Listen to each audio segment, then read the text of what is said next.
இலக்கிய நேயர்களுக்கு வணக்கம். நம்ம இலக்கிய சீரியல்ல இன்னைக்கு என்ன சுவாரஸ்யமா பார்க்க போறோம்னா, அடுத்தபடியா இந்த எஸ்எஸ்கே நம்ம கார்த்திகை இந்த ஒரு சதுரங்க ஆட்டத்துல ஒரு சிப்பாய் மாதிரி யூஸ் பண்ண போறாங்க.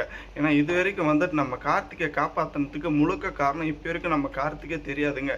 ஏன்னா நம்ம கார்த்திகிட்ட இருக்கிற இந்த ஒரு மொத்த சொத்து பத்தியும் இந்த எஸ்எஸ்கே புடுங்கிக்கிட்டு திரும்ப அனாதையே நம்ம எஸ்எஸ்கே இந்த அஞ்சலியும் நம்ம கார்த்திகை வீட்டை விட்டு விரட்டுறதாங்க ஒரு முடிவாவே வச்சுட்டு இருக்காங்க.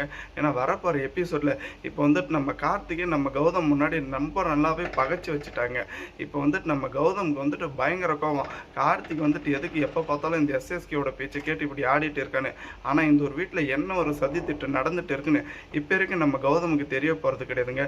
ஏன்னா நம்ம கார்த்திக் இப்போ இந்த எஸ்எஸ்கே சொன்ன மாதிரி அடுத்தபடியாக மொத்த சொத்து பத்து இப்போ நான் என் பேருக்கு மாற்ற போகிறேன். நான் கேஸ் கொடுத்து எனக்கு அண்ணனே கௌதம் கிடையாது, எங்கள் அப்பாவுக்கும் பிறக்க கிடையாது, எனக்கு கூட பிறக்க கிடையாது, அவன் எப்படி வந்தானே தெரியாது, ஆனால் என்னுடைய மொத்த சொத்து பற்றியும் எங்கள் அப்பாவை வச்சு ஏமாத்திய இப்படி ஒரு காரியத்தை பண்ணியிருக்கான் அப்படின்னு இவ்வளோ கீழ்த்தரமாக நம்ம கார்த்திக் நம்ம கௌதம் மேலே கேஸ் கொடுப்பாங்கன்னு கொஞ்சம் கூட எதிர்பார்க்கலைங்க. ஏன்னா வரப்போகிற எபிசோடில் இப்போ வரைக்கும் நம்ம கார்த்திக் இருந்துக்கிட்டு நம்ம கௌதமுக்கு பண்ணிட்டு இருக்கிற துரோகமே ரொம்பவே ஏகப்பட்டதாக இருக்குது. ஆனால் இருந்தாலும் மேலும் மேலும் பார்த்தீங்களா நம்ம அடிமேல் அடி நம்ம கௌதமுக்கு நம்ம கார்த்திக் கொடுத்துட்டு தான் இருக்காங்க. ஏன்னா கண்டிப்பாக ஒரு பக்கம் நம்ம நாகுமையும் காப்பாற்றி ஆகணும்னு நினச்சிட்டு இருக்காங்க நம்ம கௌதமும் இலக்கியவும். ஆனால் இப்போ பார்த்தீங்களான்னா சம்மந்தமே இல்லாமல் இந்த ஒரு சொத்து பத்துக்காக நம்ம கார்த்திக் இருந்துக்கிட்டு திரும்ப நம்ம இலக்கியமே நம்ம கௌதமும் ஒரு முட்டாவே வேணாம், இவங்க எனக்கு அண்ணனும் கிடையாது அண்ணியும் கிடையாது, ஆனால் இருந்தாலும் என்னுடைய மொத்த சொத்து பத்து இவங்க தான் அனுபவிச்சுட்டு இருக்காங்க, இப்போவே அதுக்கு நான் ஸ்டாப் பண்ண போகிறேன் அப்படின்னு இவ்வளோ கீழ்த்தரமான முடிவு எடுக்க போகிறாங்க.